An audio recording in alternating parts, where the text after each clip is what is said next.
Hola, ¿cómo están? Qué bueno poder saludarles, qué bueno poder estar de nuevo junto a ustedes en este nuevo devocional de los jóvenes FC.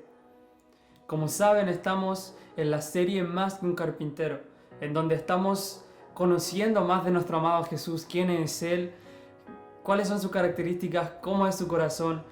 Y siguiendo esta misma línea, hoy quisiera hablarles acerca de tres facetas que podemos ver a lo largo de la Escritura, que el Espíritu Santo nos revela a lo largo, desde Génesis hasta Apocalipsis, acerca de Jesús. Y sobre todo se le da un énfasis para el fin del siglo, para los últimos tiempos. Estas tres facetas importantes son la faceta de Jesús como esposo, Jesús como rey y Jesús como juez. Voy primero a dar un primer preámbulo acerca de estas tres facetas, pero luego quisiera concentrarme en Jesús como rey. Y vamos a responder 4 preguntas acerca de Jesús como rey. La primera es, ¿cómo sabemos que Jesús es un rey? ¿Cómo es el reino de Jesús? Después, ¿cuándo vendrá el reino físico de Jesús?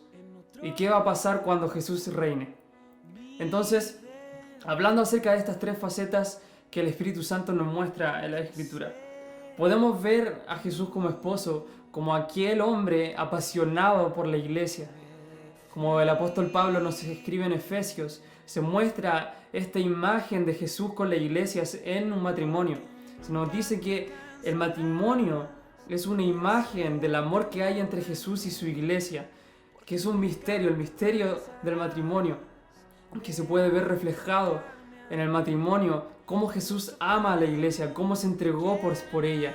Entonces nos habla acerca del amor profundo, del celo que Jesús tiene por nosotros como iglesia. También en el Antiguo Testamento podemos ver, sobre todo en el libro de Oseas, cómo ese amor va, pero sobrepasar cualquier cosa. Incluso el libro de Oseas, el profeta Oseas, es un tremendo libro acerca del amor de Dios para con nosotros. Y podemos ver el amor de Jesús, que aún incluso nosotros siendo infieles, Él permanecerá fiel y Él es el que nos sustenta.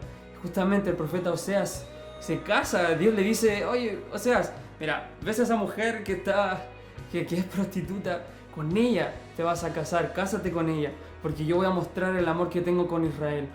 Y ustedes van a ser una imagen de cómo yo amo a Israel, cómo yo amo a mi iglesia.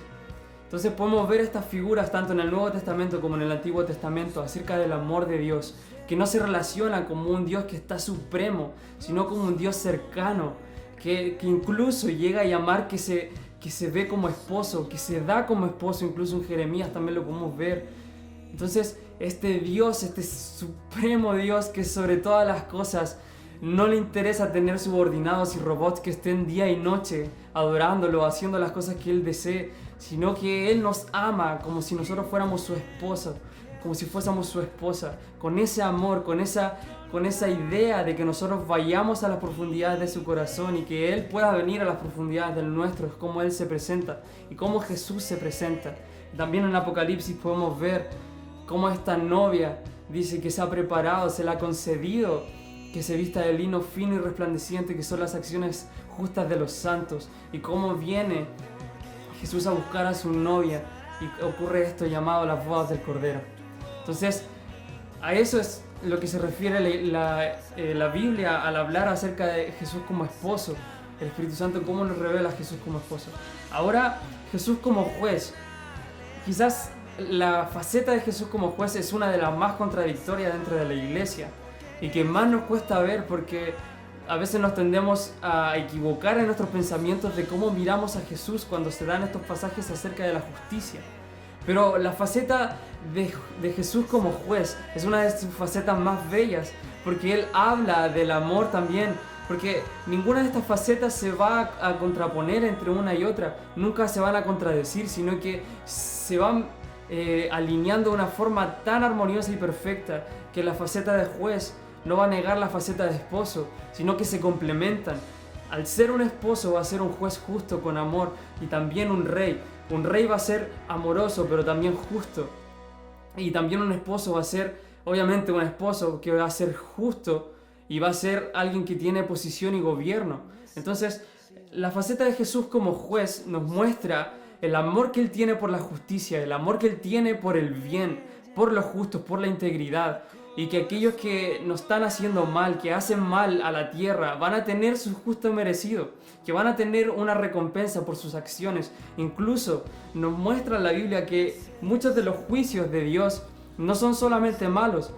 Podemos ver que un juicio de Dios se puede manifestar en una enfermedad, porque algo que estaba mal lo transforma en algo bien.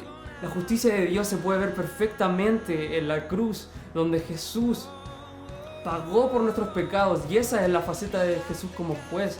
Él primero entregándose, Él primero pasando por el sufrimiento, Él primero pasando por los dolores antes que nosotros, y Él haciendo todas las cosas para poder reconciliarnos. Pablo nos dice que ahora, por medio de Cristo Jesús, tenemos el ministerio de la reconciliación, por lo cual los hombres pueden reconciliarse con Jesús y con Dios por medio de la sangre en el madero de Jesucristo. Y eso habla de la justicia de Dios que fue en Jesucristo. Y Jesucristo es hecho justicia de Dios, y que a través de Él podemos ser más que salvos. Y su justicia es lo que nos muestra la salvación.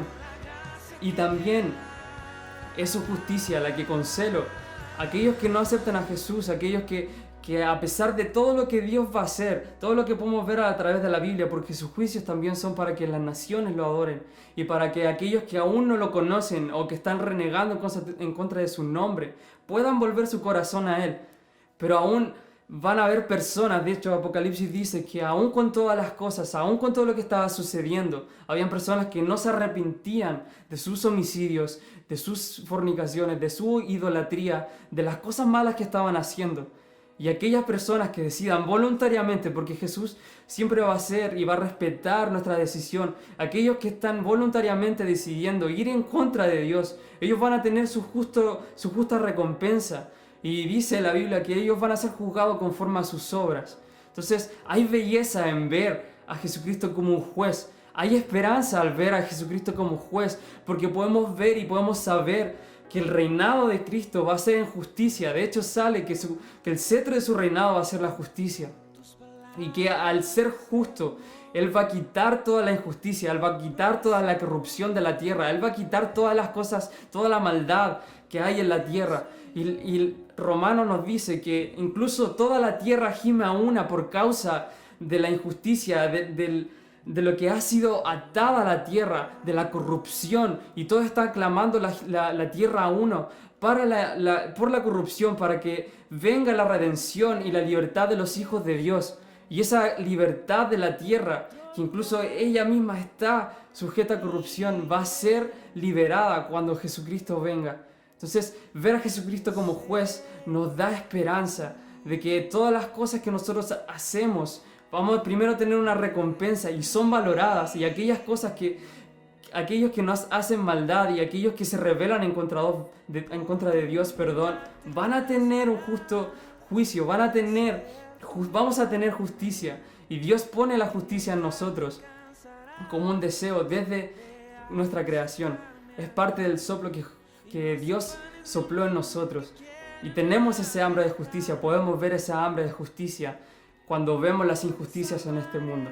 Entonces hay belleza al ver a Jesús como juez, y hay belleza al ver a Jesús como esposo, y también hay belleza a ver a Jesús como rey, que va a ser lo que vamos a ver en este devocional. Así que vamos a ver esas 4 preguntas. Bien, entonces, como habíamos dicho, vamos a responder estas 4 preguntas esenciales para poder conocer la faceta de Jesús como un rey. Estas 4 preguntas eran: ¿cómo sabemos que Jesús es un rey? ¿Cómo es el reinado de Jesús? ¿Cuándo va a venir su reinado físico? ¿Y qué va a pasar cuando Jesús reine? Entonces, para responder estas 4 preguntas, vamos a responder una por una. Entonces, vamos con la primera pregunta. ¿Cómo sabemos que Jesús es un rey? ¿En qué parte de las Escrituras se nos revela que Jesús es un rey? Como sabrán, hay muchos versículos que hablan acerca de Jesús como rey, y vamos a tratar de ver algunos. Por ejemplo, vamos a Salmos 2, que Salmos 2 nos deja claramente algo que va a ocurrir también en el fin de los tiempos, y deja establecido que Jesús es un rey. Salmos 2 dice: ¿por qué se amotinan las gentes y los pueblos piensan cosas vanas? Se levantarán los reyes de la tierra. Estos reyes pueden también traducirse como presidentes si es que lo llevamos a nuestra actualidad. Se levantarán los presidentes de la tierra y los príncipes, o quizás los ministros, o las personas que tienen autoridad o una posición en el mundo, y consultarán unidos. Fíjense, lo que está diciendo este salmo es que los presidentes, aquellas personas que tienen autoridad, se van a reunir y van a empezar a hablar. Dice, consultarán unidos contra Jehová y contra su ungido, diciendo, rompamos sus ligaduras y echemos de nosotros sus cuerdas. O sea, esta primera imagen nos dice que en el fin de los tiempos, los reyes y los poderosos de la tierra se van a juntar y van a empezar a planear cómo pueden deshacerse de Jesús, cómo pueden sacar sus leyes, cómo pueden sacar, aquí dice, rompamos sus ligaduras y echemos de nosotros sus cuerdas. Incluso están diciendo que quieren despojarse totalmente de Jesús, no quieren saber nada de Jesús, no quieren saber nada de lo que Él dice, de lo que Él tiene que decir acerca de cómo gobernar, de cómo reinar, acerca de cómo se ve el mundo. Dicen, no nos interesa lo que dice la Biblia, no nos interesa lo que dice Jesús, nosotros vamos a reinar conforme a nuestros propios pensamientos. Y si alguien quiere venir, nosotros lo vamos a destruir o no vamos a hacer caso. Y aquí incluso están yendo más allá, están planificando cómo irse en contra de Jesús. Entonces hoy podemos ver un adelanto de esto, de cómo cada día más los gobiernos se están haciendo menos partícipe de lo que la Biblia dice acerca de cómo gobernar, de cómo es un rey, y que cada vez están menospreciando la palabra de Dios y también menospreciando la figura de Jesús. Pero va a llegar en el colmo al fin de la era. Después dice, el que mora en los cielos se reirá, el Señor se burlará de ellos, luego hablará a ellos en su furor y los turbará con su ira. Pero yo he puesto mi rey sobre Sión, mi santo monte. Y aquí podemos ver a Jesús como rey, como Dios, en medio de todo lo que están planeando estos reyes, en medio de cómo están planeando estos presidentes y personas de autoridad. Él dice acá que se va a reír, porque sabe que no va a ser útil y que Él ya ha puesto un rey sobre la tierra y sobre todos ellos, y ese rey es Jesús. También podemos verlo en Apocalipsis 1, versículo 5. De hecho, es una de las descripciones que tenemos acerca de Jesús en Apocalipsis. Y recordemos que Apocalipsis no es que sea un libro que nos tiene que dar miedo, no es que es un libro que nos puede causar terror y no nos deja dormir en la noche, sino el libro de Apocalipsis es la revelación de Jesucristo dada por el Padre. O sea, es Jesús hablado desde el Padre. ¿Cómo es Jesús? Desde la mirada del Padre. El Padre mismo dándonos testimonio de cómo es Jesús, quién es su Hijo amado. Y en el versículo 5 se nos dice, y de Jesucristo el testigo fiel, el primogénito de los muertos y el soberano de los reyes de la tierra. Aquí otra vez se nos dice que Jesús es el soberano sobre todos los reyes. O sea, no hay nadie, no hay ningún presidente que esté sobre Jesús. Jesús está sobre cualquier presidente, sobre cualquier ministro, sobre la ONU, sobre todas las cosas. Dios le dio su lugar de autoridad y nadie se lo va a quitar. Podemos verlo también en el Salmo 110. Salmo 110 dice, Jehová dijo a mi Señor, siéntate a mi diestra, hasta que ponga a tus enemigos por estrado de tus pies. Aquí podemos ver cómo el Padre corona a Jesús y lo sienta a su diestra y le da ese lugar de honra. Y podemos también aquí ver que Él está sentado en un trono, en una posición de honra, en una posición de autoridad, dada por Dios. Filipenses nos dice que por tal sacrificio que Jesús hizo, que no escatimó ni siquiera su vida, que no se aferró el ser igual a Dios como cosa a que aferrarse, sino que se despojó de sí mismo, tomando forma de hombre, haciéndose siervo y obediente hasta la muerte y muerte de cruz. Por lo tanto, Dios lo exaltó hasta lo sumo y le dio un nombre sobre todo nombre, en el cual se dobla toda rodilla y toda lengua confiesa que Jesucristo es el Señor para gloria de Dios Padre. ¡Oh, qué tremendo versículo! Y justamente ahí también se nos corrobora que Jesús ha sido puesto en autoridad, ha sido puesto por Dios en estos lugares de honra y de honor por lo que Él hizo en la cruz, y que Él es el Rey, el soberano de los reyes de la tierra, y que tiene el reinado por sobre toda la tierra, y que la tierra es su heredad. También podemos verlo en Isaías 9:7. Isaías 9:7 dice, lo dilatado de su imperio y la paz no tendrá límite sobre el trono de David y sobre su reino, disponiéndolo y confirmándolo en juicio y en justicia desde ahora y para siempre. El celo de Jehová de los ejércitos hará esto. Otra vez podemos ver que aquí se nos está aclarando que Jesús es un rey que ha sido puesto y reinará con justicia. También podemos verlo en Isaías 2, ahí mismo en Isaías. Isaías 2 dice lo siguiente: acontecerá en lo postrero de los tiempos que será confirmado el monte de la casa de Jehová como cabeza de los montes, y será exaltado sobre los collados, y correrán a él todas las naciones. Y juzgará entre las naciones, y reprenderá a muchos pueblos, y volverán sus espadas en rejas de arado, y sus lanzas en hoces. No alzará espada nación contra nación, ni se adiestrarán más para la guerra.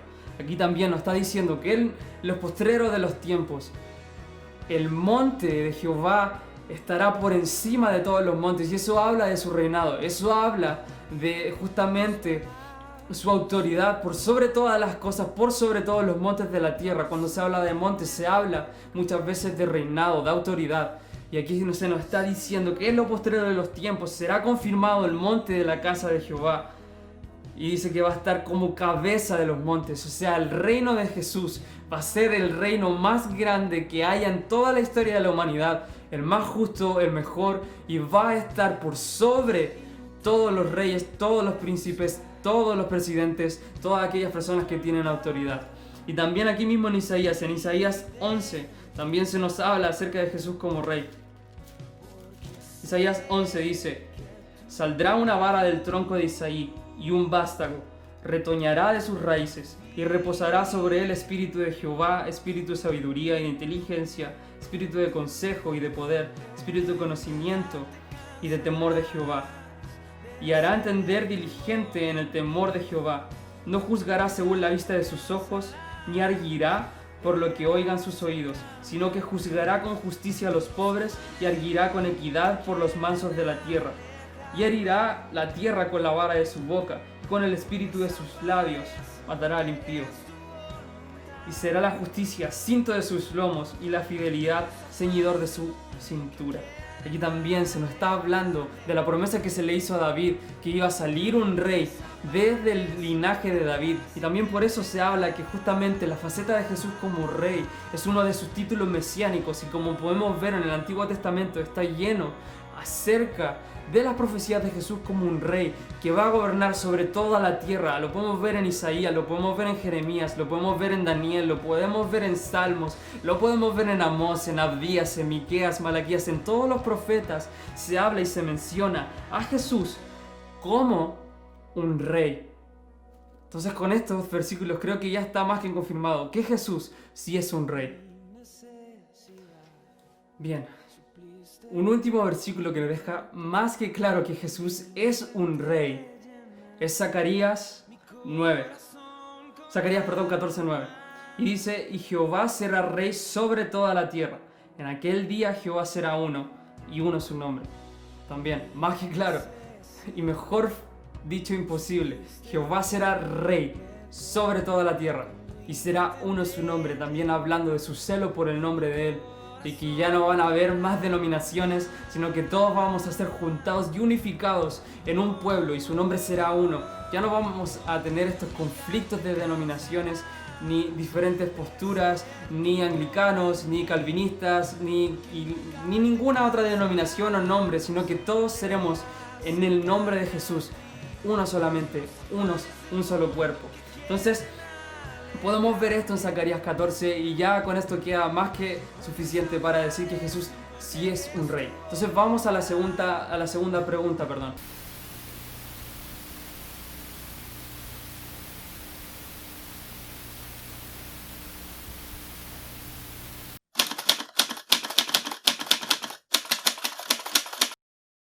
Y como también nosotros ahora somos parte del reino y estamos viviendo en un reino porque Él es nuestro rey. Jehová reinará sobre toda la tierra, y no es algo solamente simbólico o espiritual, sino que va a ser algo realmente físico, y que nosotros vamos a poder estar ahí, palparlo con nuestros propios ojos.